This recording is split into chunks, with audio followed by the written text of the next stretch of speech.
Hey everyone in the online portal. My name is Sage Aurora. I am a priestess, a mystic, and a spiritual guide, and I wanted to share with you all some information, intuitive guidance, and uploads that I've been receiving since the Pisces full moon up until today, the start of Libra season, as well as the autumn equinox, also known as Mabon in pagan holidays. So I'll just go ahead and get started. This past Pisces full moon, which happened a couple days ago, was really big. Pisces is the culmination of all the astrological signs. It's the last one. So it represented a lot of endings. And now this autumn equinox is, a symbol of new beginnings and going inward, retreating, nourishing, resting. So this Pisces full moon, just to reflect, so you can reflect on your experience, was very dreamy, very creative, very intuitive, and very sensitive. And also we can reflect on whether or not we were sensitive to others' heightened emotions during this time, as full moons tend to bring up this sense of heightened emotions. So just to look and reflect on how compassionate you were to yourself and to others through those surges of strong feelings. And also I felt a lot of the collective unconsciousness, substance abuse and, tuning out and numbing ourselves. And then also I felt the collective consciousness. So this new strive for creating new information and creating new businesses, creating new courses, creating new ideas, and just forming new ways of being and tuning into our intuitive nature. So there was the collective unconscious and the collective consciousness that were at play there, and it's like, which one did you choose? So that's what was going on this Pisces full moon. Also, it was a lot. There's still Virgo season at that time. So me and my partner and my daughter, we went out as our ritual. We went out to the ocean, where Virgo, the earth, meets the water, Pisces. And so where the earth meets the water, we went out to the ocean and we prayed. We prayed and we connected with our guides.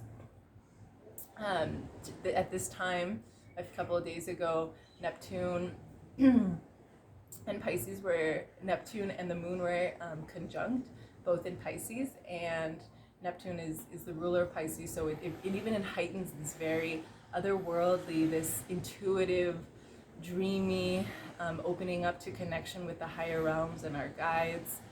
So it was a great time to speak to your ancestors, to speak to your angels, to talk to your spirit team, and offer up prayers. Moon times are a great time to, of course, charge your crystals and put out a glass of moon water. And then you can make a ritual more specific based on the zodiac sign or any other planetary aspects that are going on, or also where it's hitting in your own chart. So for me, it was my 8th house, so it was around things around sex and magic and transformation. So yeah, that was the Pisces full moon. And now the moon is in Aries, so if you've been feeling a little bit of that, fiery energy, cardinal energy, let's get things started. Also with Libra, Libra's also cardinal sign, and today's the start of Libra season. With all of this cardinal energy, it's really good to, get things started, to get the ball rolling, especially on any things that you need to finish up before Mercury goes retrograde. I think this Sunday or, sometime later this week. And yeah, it's going to also be retrograde in the sign of Libra, which is really interesting. So we'll have a lot of planets in air. What else is going on? Oh, I wanted to talk about teamwork. And so Pisces this past one was all about Pisces, and Pisces is a lot too about, what's going on beneath the surface, but also this spiritual collective energy. Like Pisces is like the water with no shell, just completely boundless, and sometimes lacking boundaries, just all spirit based. And they're also able to really tune into the needs of others and what the underdog needs. And so this brings me to talk about teamwork. So right now we have the Sun and Mars conjunct in the sign of Libra. And so these aren't the best placements for the Sun and Mars. Um, Mars in Libra is at its detriment, and the Sun in Libra is at its fall. So these are not the best placements for these planets. Um, as you know, these are Libra is like a more teamwork sign, not so me oriented like the Sun and Mars, and not so like I need to do this right away. And so with that being said, this is a lot of time about teamwork. So it's like, if you're gonna go make dinner for yourself, why not make it for your family member, your partner, your friend as well? So it's a lot about teamwork to get things done. And I really love that aspect. So that's a lot about what this current transit with the Sun and Mars conjunct in Libra is teaching us. And what else is going on? So yeah, you can also reflect on where Libra falls in your chart to know what this season is going to teach you. And yeah, so the rest of this period, the next, couple weeks until the new moon, is a waning moon. So it's all about reflecting and letting go, releasing. The equinox brings this, time of nourishing, going within. Reflect on where you're finding balance in your life. Are there any habits you want to let go of as we go into more of the darkness and more into the underworld? And I wanted to talk really quickly about this myth of Hades and Persephone. So Hades, was lusting after Persephone. I think is known as Kore before. She turned into the more mature version of the goddess, which is Persephone. And he was in love with this, earth goddess, and he took her to the underworld, and it made her family super, super sad. But she actually quite enjoyed it down there. So the equinox is also the start of when, Persephone goes into the darkness for 3 months before she can come out again and be with her family up on earth in the spring. So it's a lot about, that going inward and that retreat to tend to our darkest parts, to tend to our inner Hades aspects and our inner shadow, and nurture that aspect within us, and bring with us all the light that we got from the summer and Virgo season and all these 6 zodiac signs that came before, because now we're entering the second half of the zodiac with Libra. And I also wanted to pull some cards. So I pulled some cards before this video, and so for the past full moon, I pulled this High Priestess card. This is from this new cool deck I got in San Francisco.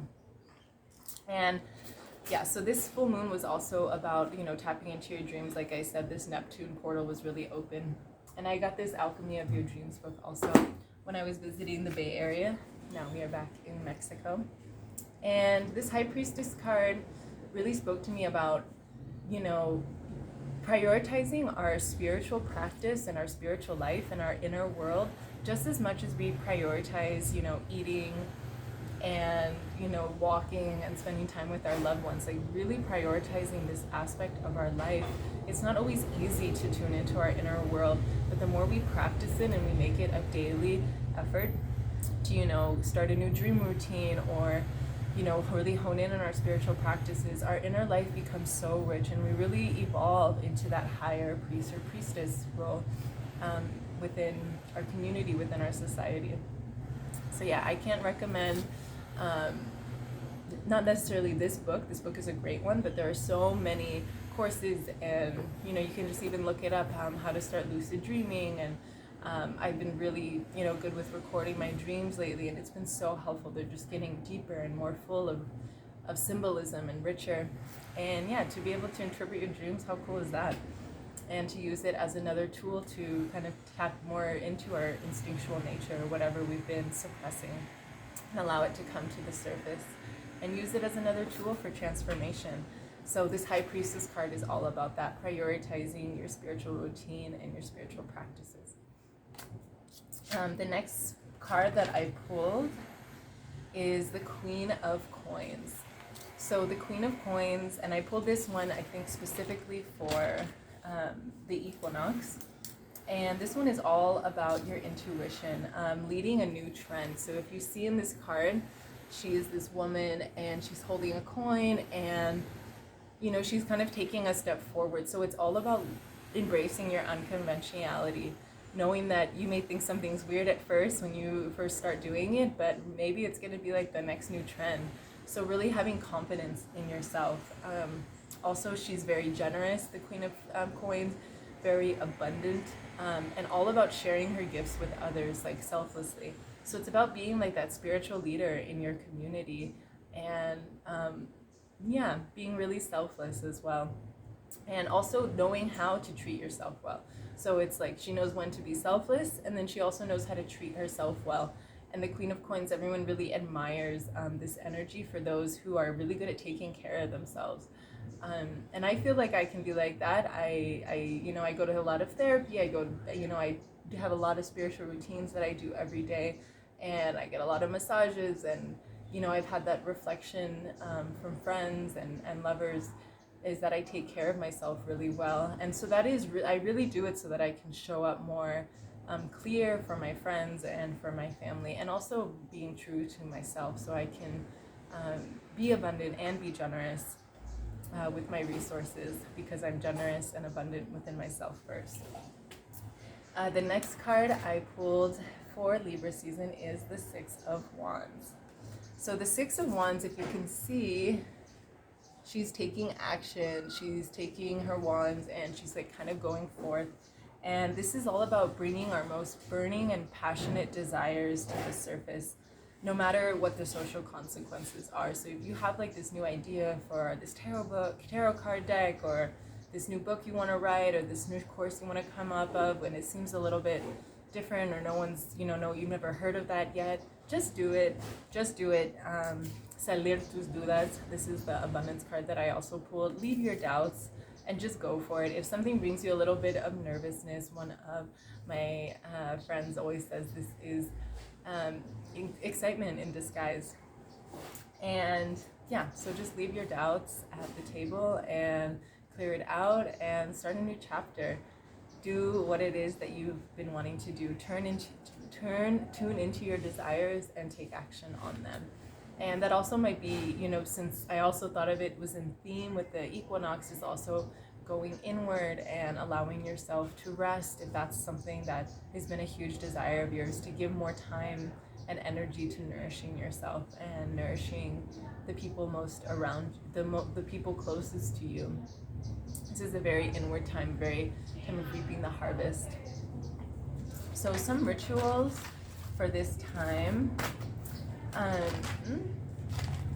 Earthing. So spending time outside in nature. This is a big time of gratitude. The equinox, saying goodbye to the long summer days and being just grateful for all the lessons and blessings that we received during this, the first part of the year. And yeah, so as you ground and as you earth and spend time with nature, just giving gratitude. And this is also a really great time if you already don't have a gratitude practice, to start one. I've been doing it more every day at the end of my yoga practice, just, going back to that, going back to gratitude. When you have a negative thought, or, a thought pattern that you see coming up again, don't ignore it, acknowledge it, but also see if you can rewrite that script into something a little more positive, a little bit more grateful, and seeing things from a different lens. But also, feeling your emotions. The full moon is a big time to really allow yourself to feel the darkest and the most deep of your emotions, and then so that you're letting that full moon light, that full moon blessing shine upon them. And then I noticed the next day, when I really let myself feel on the full moon without judgment, the next day most of those feelings have kind of washed away, and I'm able to see them in a different light. Also a burn ritual. So around the full moon, I always write out a list of things I'm letting go of, and then you can fold this clockwise 3 times away from you, and then burn it, let it go. Also to have a nice dinner with your loved ones. You could journal, things like that. Meditate. I did a lot of yoga today and spent some time in nature. Yesterday at a waterfall. So yeah, those are some simple things. Also, partner rituals and things like that. Tonight, actually, I'll be taking a class. I'm really excited, in my Tantra course on sex magic and things like that. So if you're not always able to get into nature because this video is shot a little bit later in the day. Maybe, you want to do something with a partner or a really good companion or even yourself. So practicing some pleasure rituals or things like that is a great start for this Libra season, all about beauty and art and being ruled by Venus, planet of love and receiving. So yeah, those are some rituals you can do for this time. Oh, and also, yeah, just also with Libra season, it's a great time to, get your hair done, to buy that beautiful new outfit that you deserve. And it's Libra's all season is about, yes, consuming consciously, fairly, balanced, and still treating yourself. Also some yoga poses for this time, dancer's pose, things that are balancing, any kind of bridge or booty workouts. Libra rules the buttocks as well. So it's a really good time to do, butt workouts. I personally have been committing for the past couple weeks to like a booty workout routine, and I really am feeling the difference. It's a good idea during this time to get that part of your body activated. The moon right now is also in Aries, so if you've been feeling any kind of headaches, Aries rules the head. Make sure you get a head massage, do some meditation, splash some water on your face, forward folds to kind of release any tension are great during that time. And for meditation during this time, I like to think of the mantra inhaling peace, exhaling harmony. Inhaling peace, exhaling harmony has been a good one for me. Any kind of nourishing breath work and just nourishing practices are really good around this time, around the start of the fall. And yeah, sound baths, things like that. Oh, I also wanted to mention that there's this myth in the stories of Hades and Persephone, if I haven't already spoken of this. And it's all about being aware of that. So Persephone was a goddess, and her mother Demeter didn't want her to be taken away by Hades, but Hades fell in love with her, and now he made a deal that he was going to take her all the time, but he made a deal to only take her during the fall months. And it's interesting because Libra is its fall in the sun. So Persephone, so right now is the time that Persephone, like us as the goddess, we're going into the Hades. We're making friends with the underworld in our lives. We're making friends with our own inner Hades. And we're going into this period. And then we come out and Persephone comes out again during the spring. So you can also call in the goddess Persephone when you're dealing with the darkness during this time. I have some affirmations as a closing thing to share with you all, as well as some, herbs and oils that are helpful during this time. Amber oil is really helpful. It's a very priestess oil, very good for magic and for clearing out limiting beliefs and things. And also herbs that are good for this time. I was feeling intuitively called for any kidney cleansing herbs. Libra also rules the kidneys. So dandelion, noni, any kind of detox herbs are really good during this time. And I'll leave you all with some affirmations. And one of them is, my inner being knows how to grow medicine in the darkness. Once again, my inner being knows how to grow medicine in the darkness. The next affirmation is, I cultivate abundance and compassion for myself and for my community.